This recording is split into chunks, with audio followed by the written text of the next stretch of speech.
welcome back to my channel. It's your girl Ngeletis Ketana, bringing you all things faith. So just want to say thank you so much for all the support and love that you guys have been giving me.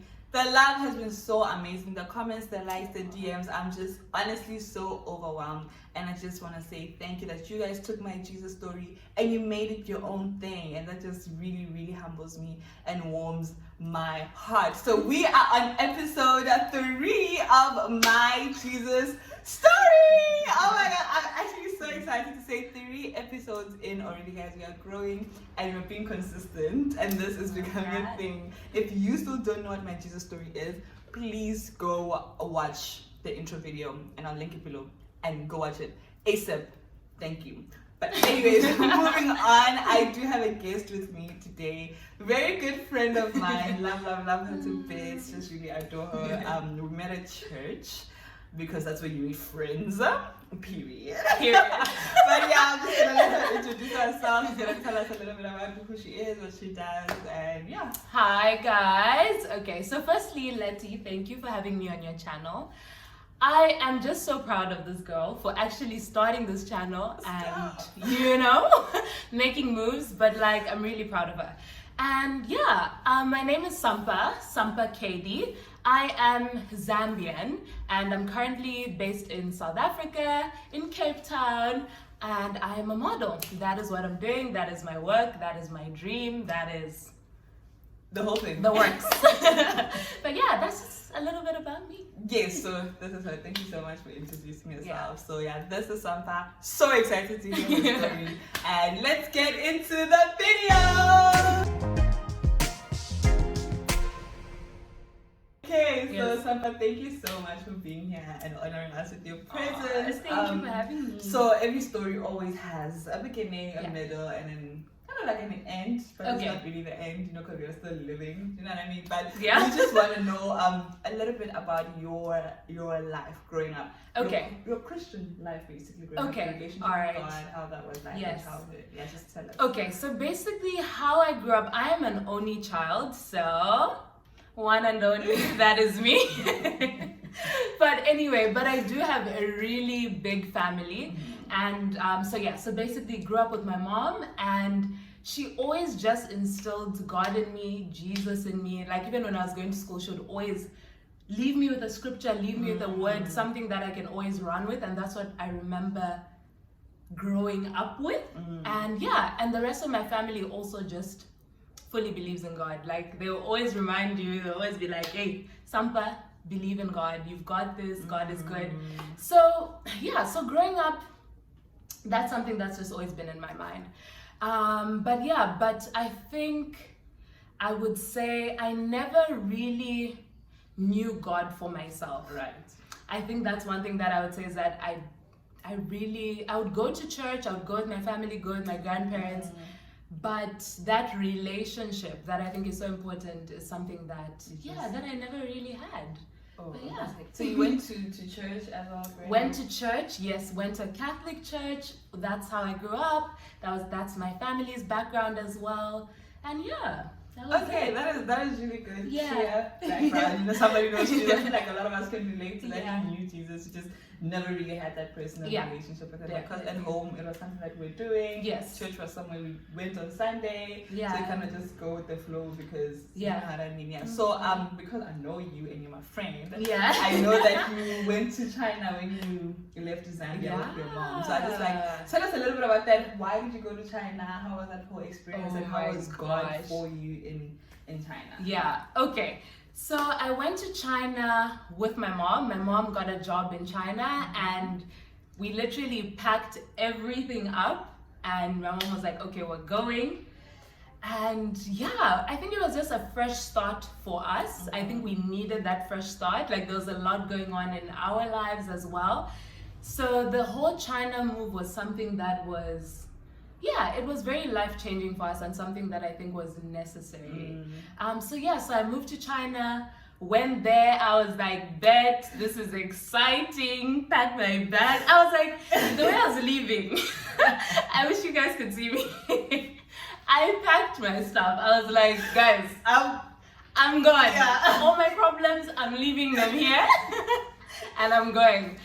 But that's when God's work really started, guys. Uncomfortable. Because I went to a place where no one spoke English, first of all. Everyone's staring at you because of the color of your skin, first of all. And they're just like, what is this beautiful creature that has stepped into our country? But so, when I got there, I cried. Like, did I tell you that part? Because I was so sad. Like, it was just such a cultural difference for me. I was just like, this can't work. And my mom was like, I'm here to work. If you're gonna cry, you can go back. But otherwise, being there was, because my mom was working, I had a lot of time on my own as well. So I'd spend time at home. I would, guys, I'm even like just reflecting back as well. Because it was also a lot of alone time. It was also miserable-ish on some days. So I think that's when I started to really just do some like self-introspection and be like, okay, I'm basically on my own on some days. Yes, my mom is here, but she's work. She's grinding. She's doing things to take care of me, right? So I think that's when God really started to shift things in my life. Because then I didn't have church in China. First of all, I don't understand the language. Second of all, it's not really like a Christian-based country, so it's like I had to. So that's when I started watching a lot of sermons, and Michael Todd, all those guys, the gang. The gang, you know. So a lot of those people started speaking into my life, and I was like, yo, that's when the transformation started, because God was doing something in me during that time. But I think I wouldn't change anything about that time, because it's just like, you need that alone time for God to really start to shift things in your life. And I think that was my moment of. What's the one lesson that you learned being alone in China? Ooh, also, how old were you when you were in China? I was 19. Okay, that's between 18 and 19. That's a tricky age to be by yourself. Like, you need to be surrounded by loving people. Literally. A group of people. To be by yourself at 18, 19, man, that's so crazy. Like church or like a community. Yeah. So what was the one lesson that you came out of China with? Whew, that's big. I'm just like, even just thinking back now, I think a big lesson for me was that I needed God for everything, and having that personal one-on-one relationship is so important. True. Is so important. So I think that was a big lesson for me. And also, don't be afraid for new beginnings, because China was a new beginning for my mom and I, and that is completely different. Completely different. That must have been so crazy. I'm impressed personally, because I simply wasn't gonna go. I was like living with one of my aunts and uncles. Like, I'm good. Yes, because I don't know what I'm gonna be doing in China, honestly. But that is it's so amazing, brave, inspiring, and for you and your mom. I think that was quite a brave move, So you leave China and then you come to South Africa, I think. Woo! And you got the story right. This is a friend that listens. I got the story right. So you leave China, you come to South Africa. Yeah. Tell us about that. Okay, so basically, what is happening? Left China, right? Left China, went back home to reflect on what I wanted to do. And it was so hard for me to also leave my mom, because I still am a mommy's baby, guys. All the mama's babies pull up. But I think I was just so used to like being attached to her. And even leaving China was such a huge thing for me, because that's when I actually experienced my first testimony. When I left China at an airport. That just shows how God works in mysterious ways. Because I'd left thinking, I'm just like, okay, this is gonna be great. This was the first time I was traveling like alone without my mom. And it was one of the hardest things to do. I was so sad having to leave my mom and not knowing what would happen. But when I left, I was at the airport, and I had trouble like during the flight and just all these things like with my baggage and everything. And all this time, like all I have was God, and I kept talking to God. I'm like, okay, God, like, you know why I'm going through this difficult situation, because I didn't have much money in my wallet, my pocket, my bag. Things were tight, but I was just like, God, you know. And I had to pay for my luggage because something happened, guys. Even when I tell you something, it's a whole backstory. You know, this video ended up being 30 minutes plus. But I had to pay for my baggage because it was in the wrong area or something. And that was the only money that I had during that time. So I paid for my luggage, you guys. And imagine I still have 10,000 flights to still go onto. So I needed that money for food, right? So this woman comes to me and she tells me, she's like, I saw you in China and now we're at a completely different airport. She's like, I saw you, you're with your mom and all that stuff. And I'm like, oh, okay, this woman saw me. I'm like, cool. And I was nice to her, but you know, it's like I was in a rush. I wanted to keep going. And then this woman literally says to me, you know, are you okay? And I'm like, actually, no, I'm not fine. Like, I've spent all my money on this. I don't have money for food. Like, literally, I have nothing left. And she's like, no problem. So this woman gives me everything out of her wallet, hands it to me. Oh, wow. Literally, gives me her money, asks her friend also to help me. And I'm like, you guys, even thinking of that moment gets me emotional because I felt like during that time, God literally assigned a guardian angel to watch over me. And it was so emotional for me because I never thought things would work out in that moment. And in that moment, I also got a word. And it was like an email from Joel Steen. Like, I never even used to open my emails, guys. I'm like, Joel Steen, bruh. Close the phone.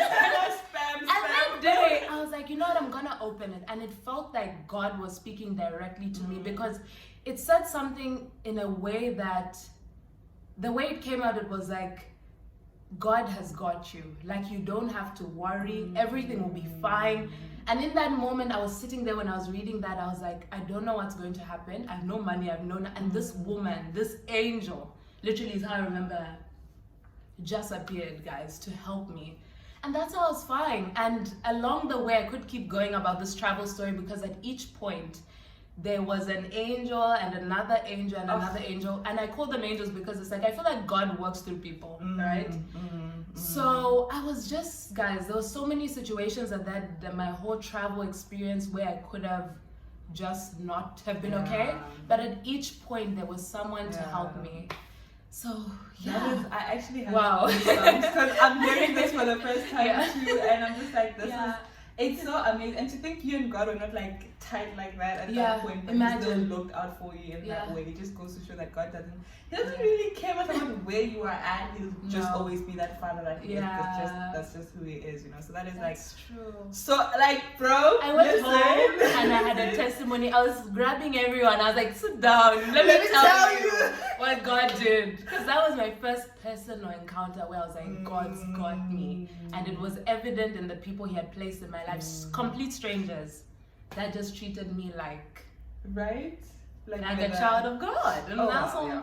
That is wow, that is so amazing. So you're home, you reflect, and then you come to South Africa now. Yeah. Tell us about coming to South Africa. Woo! Coming to South Africa. There should be a song for this because this has been a journey of its own as well. So first, when I came to South Africa, I'd come for school. That was the main reason why I was here.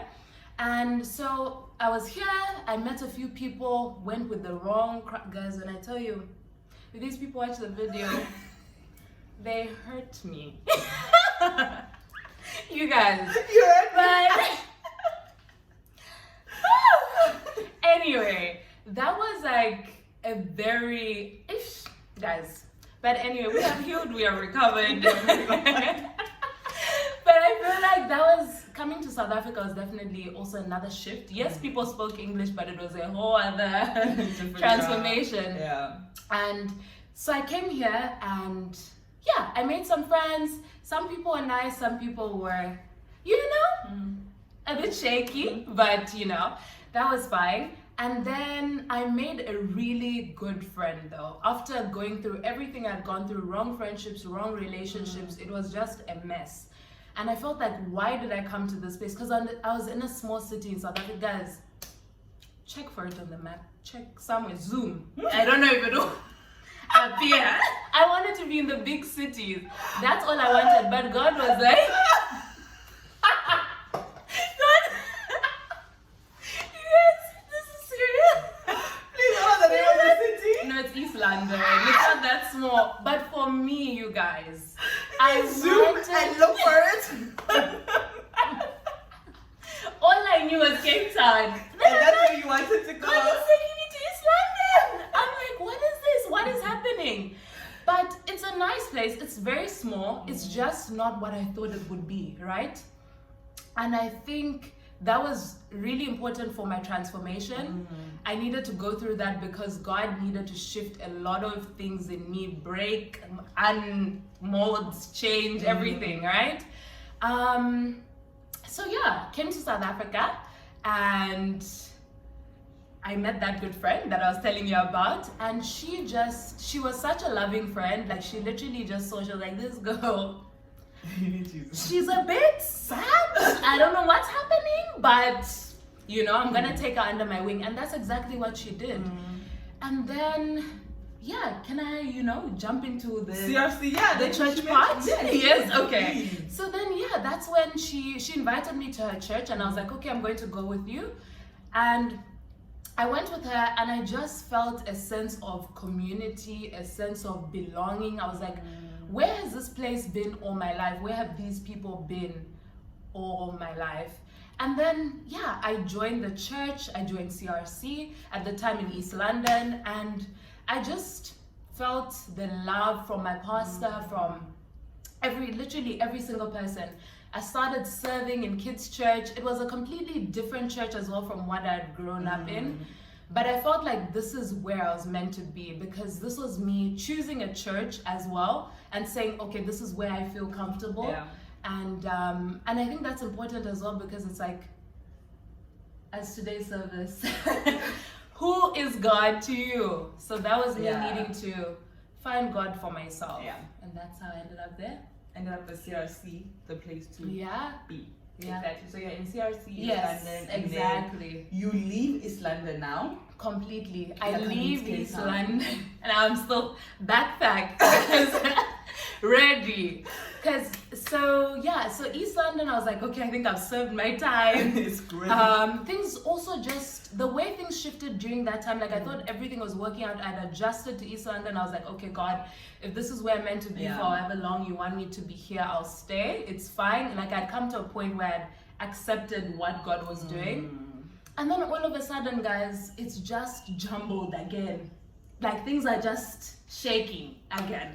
So I was like, okay, cool. Things aren't working out in East London. What do I do? So now I was like, this is my chance to be in the city where I've always wanted to be. So that's when I came to Cape Town. And I said, okay, I'm gonna see how this goes. I'm just gonna, you know, take it one day at a time, do touristy stuff. But my dream for coming to Cape Town had been something I was dreaming about for the longest time, because I wanted to model. I wanted to pursue my dream. And I knew coming to Cape Town would be the place where I felt like this is where I could grow and expand as a model. So yeah, so when I came here, things didn't work out modeling wise as I thought they would in the beginning. And then right before I was gonna go home, before my student visa expired, I sat with myself, sat in prayer as well, reflection. I was like, okay, God, what do we do? What do you want me to do? Because I had been applying to agencies. Oh my gosh, you guys. I don't even know how many, if I showed you the number of emails I've sent to agencies all over the world, you wouldn't even believe. But I said, okay, what I've wanted is to always be signed to a great modeling agency. I've wanted to be in Cape Town. Why am I not doing that? Why am I not taking that step? And I was like, you know what, I'm gonna take this leap of faith, and I'm going to try to apply to this agency one more time, because I had applied to it like previously 2 or 3 times before. So yeah, I said, okay, cool. I'm gonna try and apply. I tried to apply to 2 agencies that were my dream agencies, which was Boss and 20. And I was like, okay, let's see how this goes. Whoever responds, I was like, that's where I know God wants me to be. Yeah. So I sent it to both of them and I got a response from 20 literally the very next day. When I hadn't been receiving responses, guys, it was quiet, like nothing was happening modeling wise. And then I get this response from an agency and I'm like, I wept. And your dream agency at that. I wept. Imagine. That is so crazy. Because I couldn't believe it. I'm like, wow, this door is finally opening and it's something I've been wanting for so long and it's here. So yeah, then I met with my agency and they were so nice. Like everything about it was just like good vibes, and I was just like, okay, I think they feel good. I feel good in that company and then in the space, and yeah, and that's what happened. And they were just like, you know what? Yeah, would love to sign you, and that changed everything. That's so amazing. Yeah. Like God has really just been working. I was just telling your story. I'm like, that's God. Yeah. That was God. That was God. So now you come to Cape Town. You are like signing to your dream agency. Yes. And you're planted at CRC Cape Town as well, because that's where we met. Yes. You're serving. I guess you're attending church there. Dream agency, a model, a Christian girl. How does that work? Ooh. How did that work for you? Because I feel like there are a lot of people in different career spaces where they feel like I can't really be a true Christian, or I can't reflect Christ in this space because I'm this. True. Yes. So you are like a model and you're a full-on Christian. Yes. How does that work? How do you kind of like bring Jesus into your workspace? Whew.